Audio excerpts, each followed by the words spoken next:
마가복음 4장은 이런 질문으로 끝을 맺습니다. 마가복음 4장 41절이죠.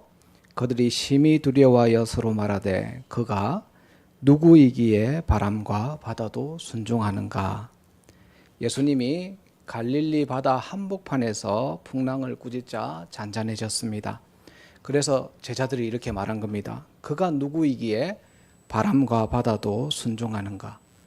예수님은 누구신가? 라는 질문이죠. 그 대답이 이어지는 마가복음 5장입니다.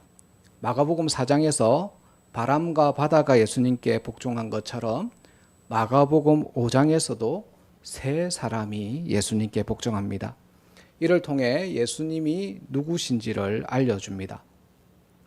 마가복음 5장에는 엎드리다, 절하다 라는 표현이 3번 나옵니다. 세 사람이 예수님께 복종한 것이죠. 예수님께 첫 번째 복종한 사람은 그라사 지방에 귀신 들린 사람이었죠. 지난 시간에 살펴본 내용입니다.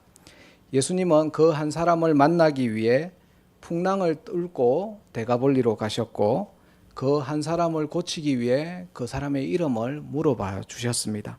심지어 그를 데가볼리 땅의 선교사로 세우기 위해 귀신의 요청까지 허락하셨습니다. 이런 예수님의 선택의 결과 2,000마리의 돼지떼가 몰살당했습니다. 이로써 예수님은 그 동네에 엄청난 경제적 손실을 끼쳤고 그로 인해 쫓겨났습니다. 귀신에게 패배한 것처럼 보입니다. 세상의 관점에서 보면 예수님의 첫 번째 이방 땅에서의 사역은 실패입니다. 그러나 실상은 실패가 아니었죠. 예수님은 실패한 것 같으나 승리하셨습니다. 왜냐하면 예수님께 엎드렸던 그 한 사람, 고침받은 그 한 사람으로 인해 데가볼리 전역에 복음이 전파되었기 때문입니다. 예수님은 데가볼리 땅에서 성공적으로 복음을 전하셨습니다. 그리고 예수님은 곧 바로 가브나움으로 돌아오십니다. 이 말은 그 귀신 들린 한 사람을 고치기 위해서 오직 그 한 가지 목적만으로 데가볼리에 가셨다는 것을 보여줍니다. 가브나움에 도착한 예수님은 예수님께 복종하는 두 번째, 세 번째 사람을 이어서 만납니다. 두 번째로 예수님께 복종한 사람은 야이로이고 세 번째로 엎드린 사람은 혈류증 앓던 여인입니다. 이번에도 그들을 고치심으로 예수님이 누구신지를 알려줍니다. 이제 본격적으로 본문 속으로 들어가 보겠습니다. 야이로라는 사람이 등장합니다. 야이로는 회당장입니다.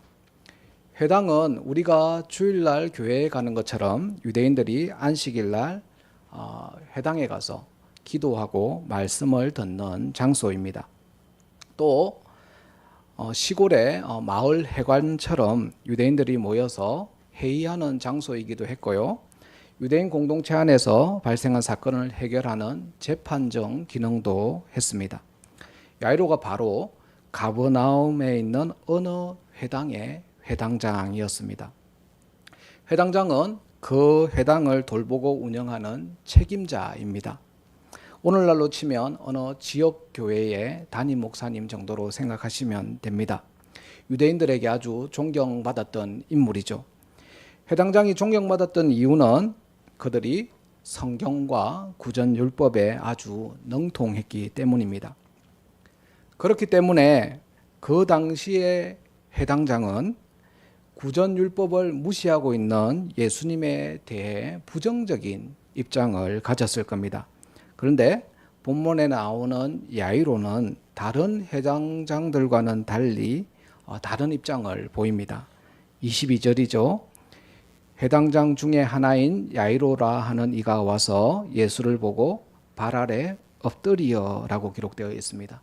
이 엎드리는 자세는 존경과 경배를 뜻하죠. 그가 이처럼 간절한 이유가 밑에 있는 23절에 기록되어 있습니다. 그의 딸이 죽게 되었기 때문입니다. 야이로는 딸 아이의 죽음 앞에 회당장이라는 이 체면을 뒤로하고 지푸라기라도 잡고 싶은 심정으로 예수님께 왔습니다. 예수님에게 딸 아이를 살려달라, 딸을 구원해달라고 간청합니다. 체면불구하고 찾아온 야이로의 간청을 그대로 수용하십니다. 야이로와 함께 그의 집으로 이동하시죠. 그런데 문제가 있습니다. 예수님이 계신 곳에는 늘 사람이 몰렸다는 겁니다. 오늘날로 치면 출퇴근 시간에 지하철 2호선 정도로 생각하시면 됩니다. 예수님이 야이로의 딸을 살리러 가는데 무리들이 가만히 있을 리가 없었죠. 재미난 구경거리가 생긴 겁니다. 그래서 큰 무리가 예수님을 뒤따라 갑니다. 그때 한 여인이 예수님이 계신 곳으로 필사적으로 파고 들어갑니다. 바로 혈류증 걸렸던 여인이었죠. 혈류증은 레위기 율법에 의하면 부정하게 되는 병입니다. 레위기 15장에 그 내용이 자세히 기록되어 있는데요. 레위기 15장 19절에 보면 유출이 피이면 이래 동안 불결하니 그를 만지는 자마다 저녁까지 부정할 것이다고 했습니다. 대표적인 유출은 여성의 월경을 말합니다. 또 25절을 보면 월경 기간이 아닌데도 유출을 하면 마찬가지로 부정하다고 기록되어 있습니다. 그러니까 혈류병 여인은 계속해서 하혈하는 병을 가진 부정한 사람이었습니다. 그녀는 이웃은 물론 가족들과도 접근할 수 없는 격리된 생활을 해야 하는 사람입니다. 그러니까 가정생활, 사회생활 전부가 불가능한 사람입니다. 본문에 보면 혈류병 증상이 12년이나 지속되었다고 합니다. 12년 동안 감옥과 같은 인생을 산 것이죠. 그 기간 동안 증상이 너무 심해서 의사에게 많은 괴로움을 받았다고 합니다. 당시에 혈류병 치료법은 거의 민간요법이죠. 혹시 딱꼭지를 멈추게 하는 민간요법을 아십니까? 환자를 놀래키는 방법입니다. 이처럼 의사는 혈류증이 멈추도록 그 여인을 놀래켰습니다. 또 개똥도 약에 쓴다는 말처럼 노새의 똥에서 나오는 곡식알을 먹이는 등의 역겨운 치료법을 씁니다. 돈은 돈대로 허비하고 아무 효험도 없고 증상은 더 심해졌습니다. 혈류병은 그녀에게서 가정을 앗아갔고 친구를 앗아갔고 돈을 앗아갔습니다. 그런데 더 큰 문제는 그의 신분, 그러니까 하나님의 거룩한 백성이라는 신분을 앗아간 것입니다. 유대인들의 간섭에 의하면 모든 유대인은 절기마다 성전을 방문해야 합니다. 그러나 그녀는 유출병으로 성전에 들어갈 수 없습니다. 그녀가 성전에 들어갈 수 없다는 건 언약 백성에서 배제되었다는 것을 의미합니다. 구원받지 못했다는 것을 의미하죠. 그럼 어떻게 해야 합니까? 그녀가 구원받기 위해서는 성전에 들어갈 수 있어야 합니다. 성전에 들어가려면 유출병이 고쳐져야 합니다. 이것이 그녀의 유일한 소원이었습니다. 죽은 사람 같은 처지에 있던 부정한 여인이 극적으로 예수님 앞에 나아갑니다. 예수님을 만나 예수님의 옷자락이라도 스친다면 병이 나을 것이라는 믿음이 생긴 것이죠. 그래서 자신의 정체를 감춘 채 무리 사이로 나왔습니다. 죽을 각오로 예수님을 에워싼 무리들 사이를 파고들죠. 그리고 마침내 예수님의 옷자락 만지기에 성공합니다. 그의 믿음대로 혈류 근원이 말랐습니다. 그녀의 소원이 성취되었습니다. 예수님은 자기 옷자락에 스치는 그녀의 손길을 신적인 능력으로 바로 알아차리죠. 그러자 가던 길을 멈추고 시선을 그녀에게 돌립니다. 예수님의 눈길에 여인은 두려워 떨고 있습니다. 엎드립니다. 자신의 행동을 뒤늦게 깨닫고 엎드려서 벌벌 떨고 있습니다. 예수님은 그녀에게 따뜻하게 말씀하시죠. 딸아, 네 믿음이 너를 구원하였으니 평안히 가라. 내 믿음에서 놓여 건강할지어다. 예수님은 군중들 앞에서 그녀가 회복되었음을 선언해 주셨습니다. 근데 문제는 예수님이 혈류증 여인을 고치느라 야이로의 딸에게 가는 시간이 지체됩니다. 이때 야이로의 심정이 어땠을까요? 초조하고 아주 불안했을 겁니다. 시간이 지체되는 동안 야이로의 딸은 죽어갑니다. 35절에 보면 아직 예수께서 말씀하실 때에 라고 기록된 것으로 보아서 혈류증 걸린 여인과 예수님이 한참 동안 대화한 것으로 보입니다. 혈류증 여인이 고침받는 그 순간 야이로의 딸이 죽었습니다. 야이로의 집에서 부고 소식을 전달한 사람이 이렇게 말하죠. 당신의 딸이 죽었습니다. 이제 희망이 다 사라졌습니다. 예수님을 더 귀찮게 하지 마세요. 인간적인 방법으로 이제 더 이상 할 것이 없다고 말합니다. 이런 상황은 오늘날에도 얼마든지 일어날 수 있습니다. 어느 교회에 담임 목사님이 장로님으로부터 전화를 받았습니다. 장로님의 부모님이 중환자실에 계신데 오늘을 넘기기 힘들겠다고 말합니다.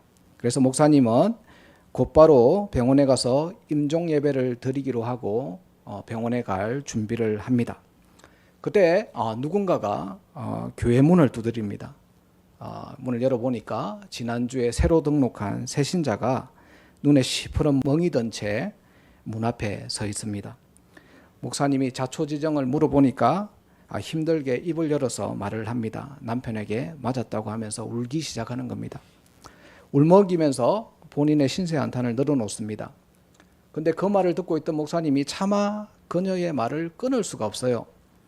그래서 말을 들으면서 중간중간에 핸드폰을 확인합니다. 어느새 시간이 1시간이나 흘렀습니다.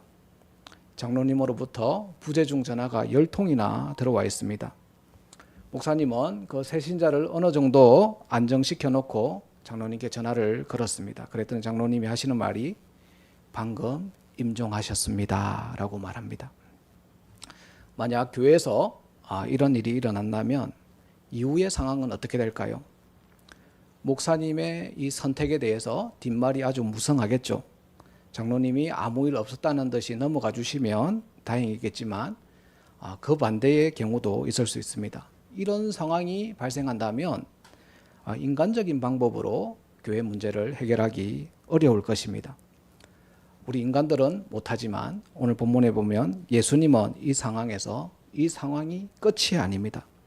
예수님은 베드로와 야고보와 요한을 데리고 야이로의 집으로 갑니다. 도착하니까 여느 초상집과 다를 바 없이 떠들고 웁니다. 이에 예수님이 그들을 책망하시죠. 아이가 죽은 게 아니라 잔다. 이 말을 비웃는 사람들도 있습니다.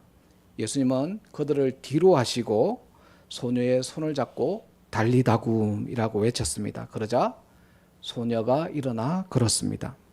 이렇게 마가복음 5장은 끝을 맺습니다. 마가복음 5장에 등장하는 세 인물, 귀신 들린 사람, 혈류병 걸린 사람, 야이로의 딸, 이들을 통해서 아까 마가복음 4장 말미에 했던 질문에 대한 답을 줍니다. 예수님이 누구신가에 대한 답이죠. 귀신 들린 사람을 고침으로 예수님은 악한 영들을 통치하시는 분이라는 것을 보여주고요. 혈류증 여인을 고치심으로 예수님은 율법의 정결법을 초월하시는 분이라는 답을 줍니다. 야이로의 딸을 살림으로 예수님은 죽음까지 다스리는 분이라는 답을 주고 있습니다.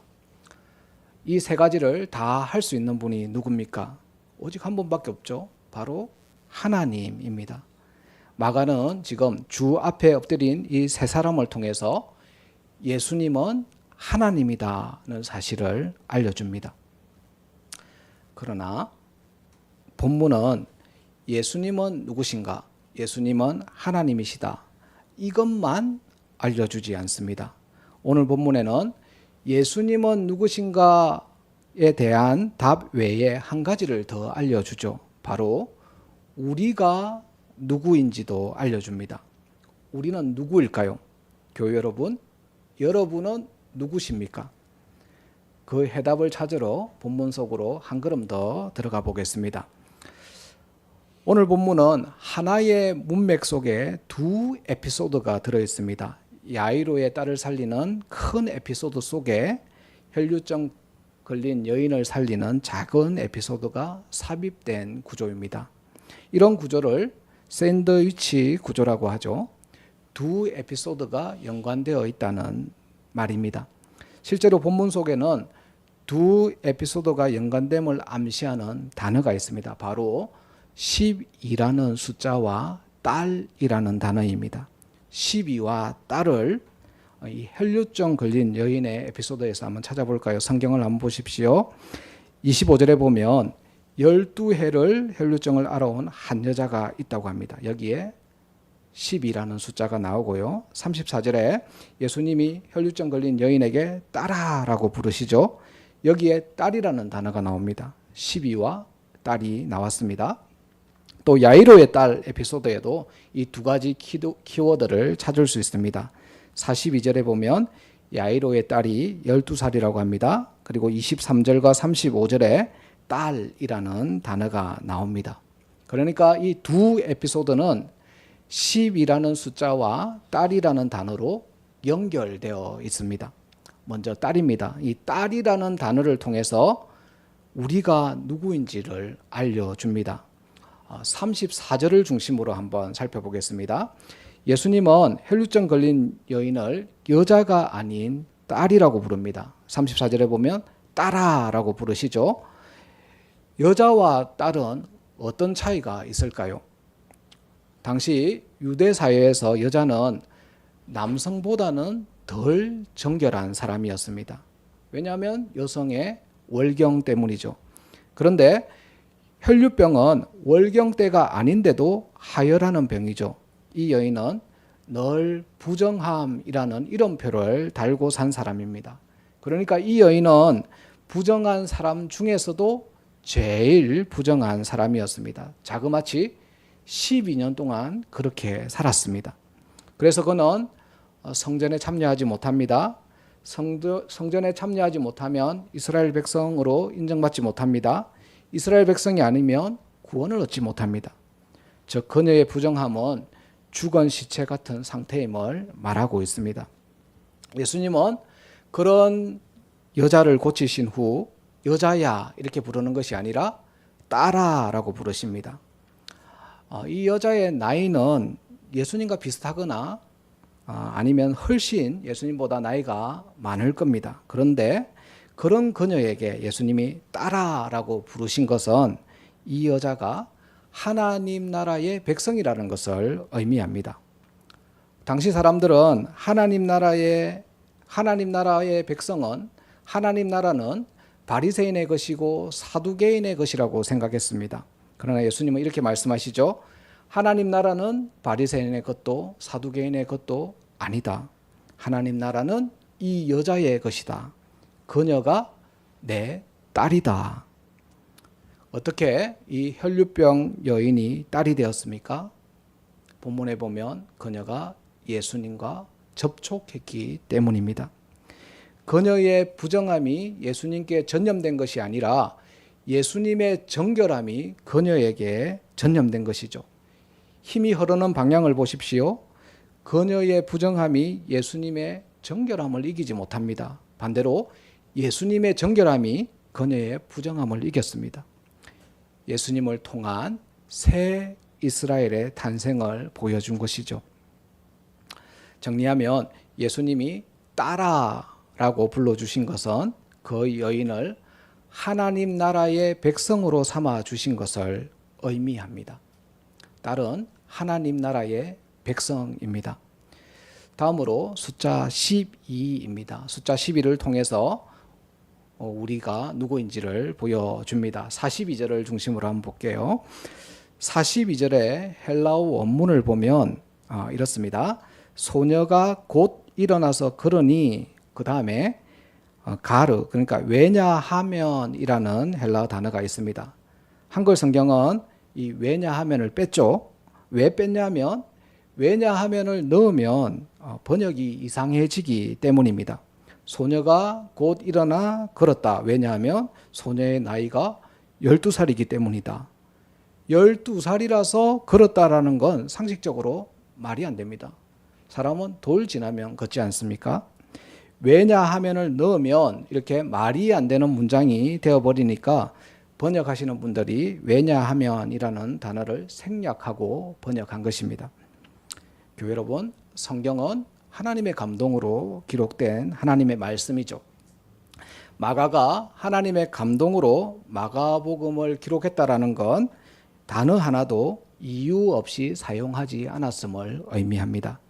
의도를 가지고 헬라어, 그러니까 가르, 우리말 왜냐하면을 배치했다는 것이죠. 그러니까 문법적으로 지금 말이 안 되는 이 왜냐하면이라는 단어를 해석하는 것이 본문 이해의 핵심입니다. 마가의 의도가 무엇일까요? 마가는 지금 12를 강조하고 있습니다. 소녀가 살아났다. 왜냐하면 12이기 때문이다. 12 하니까 뭐가 떠오르십니까? 감이 오신 분들이 계시죠? 맞습니다. 이스라엘의 12지파를 대체하는 새로운 이스라엘, 새 언약의 백성입니다. 12는 하나님의 백성입니다. 그러니까 하나님의 백성은 살아난다는 말이죠. 그렇기 때문에 42절에 가르, 왜냐하면을 빼면 안 됩니다. 그래서 이걸 빼면 안 된다고 주장하는 어떤 학자가 이렇게 번역하길 제안합니다. 왜냐하면을 이따이가로 번역합니다. 이따이가. 이게 경상도 말인지 잘 모르겠습니다. 주로 이렇게 비밀을 퍼뜨릴 때 하는 말이죠. 제가 어떤 비밀을 알게 되었습니다. 근데 그걸 너무 말하고 싶어요. 근데 너무 말하고 싶은데 저기 보니까 평소에 입이 아주 무거운 사람이 지나갑니다. 그 사람을 보고 이렇게 말을 하는 겁니다. 소녀가 살아났다. 그 애가, 이따이가 12살이다. 이따이가 그 애가 12살이다. 그 애가 새 이스라엘이었어. 그 애가 교회였어. 그 애가 나였어. 그런데 그 애가 살아났어. 그 애가 일어나 걸었어. 이것이 마가가 왜냐하면 12살이다 라고 기록한 이유입니다. 우리가 이 야이로의 딸처럼 다시 살아날 사람이라는 걸 본문은 말하고 있습니다. 우리가 죽어도 다시 살아날 부활 소망을 가진 사람이라는 걸 말합니다. 우리가 그리스도와 함께 십자가에 죽었다가 다시 살아난 사람이라는 걸 말합니다. 이것이 오늘 본문이 말하는 두 번째, 우리가 누구인가? 우리의 정체성입니다. 말씀을 정리해 보겠습니다. 오늘 본문은 두 가지를 말합니다. 하나는 하나님은 누구신가? 다른 하나는 우리는 누구인가에 대해서 말합니다. 예수님은 악한 영들까지 통치하시는 분이고 율법을 초월하신 분이고 죽음까지 다스리시는 분입니다. 예수님은 하나님입니다. 그리고 우리는 어떤 자입니까? 원래 부정한 여자였고 죽은 시체였습니다. 그로 인해서 긴 고통을 당하는 자였습니다. 그런데 예수님과 접촉함으로 우리는 여자에서 딸이 되었습니다. 시체에서 열둘이 되었습니다. 그러니까 우리는 새 이스라엘 하나님의 백성입니다. 하나님이신 예수님이 혈류증 걸린 부정한 여인이었던 저와 여러분을, 죽어 시체였던 저와 여러분을 다시 살려서 당신의 자녀 새 이스라엘로 삼아 주셨습니다. 왜요? 우리는 죄에서 벗어나고자 주 앞에 엎드린 사람들이기 때문입니다. 우리는 자신의 부정함을 인정하고 주 앞에 엎드린 사람입니다. 우리가 그런 사람이다라는 것을 잊지 마시기를 바랍니다. 오늘 말씀을 기억하면서 함께 찬양하겠습니다.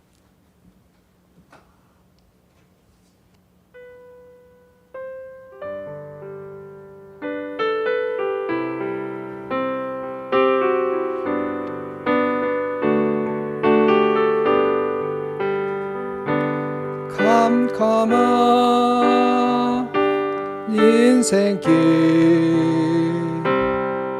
홀로 걸어가다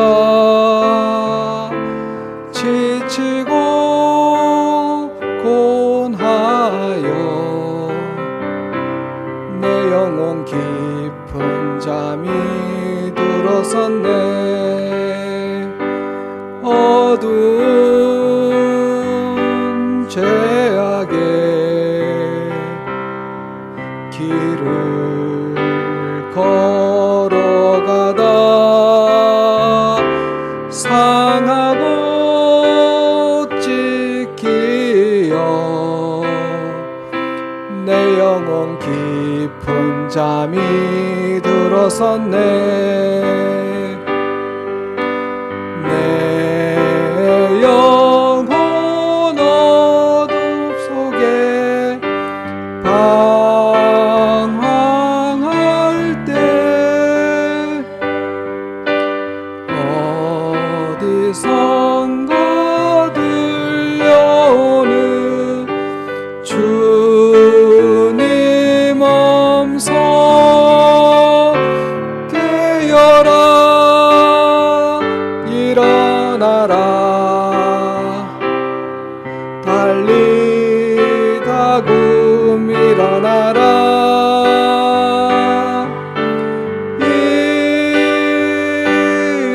일어나라. 죄악에 잠자던 영혼아,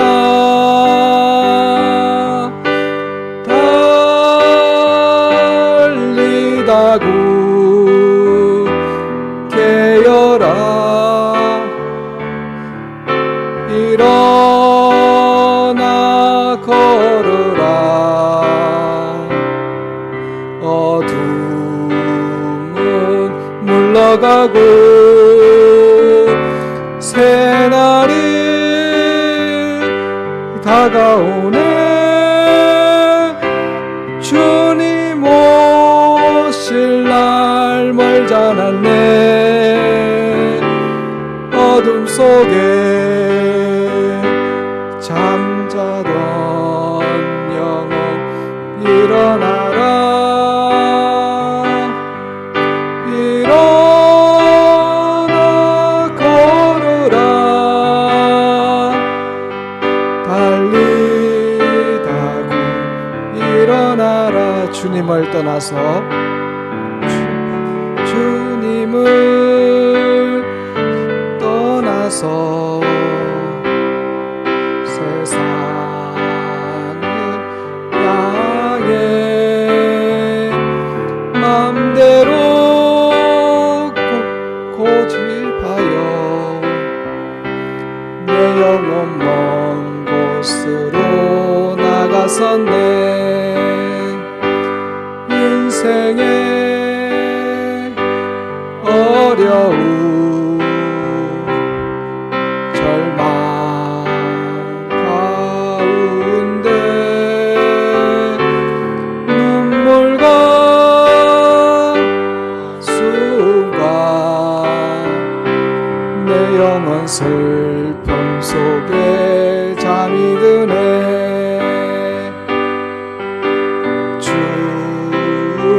주님을 떠나서 방황할 때 어디선가 들려오는 주님 음성, 깨어라 일어나라, 달리다구 일어나라,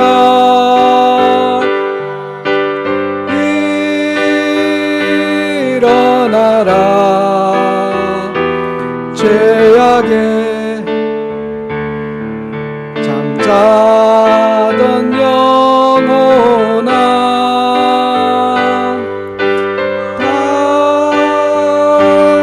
달리다구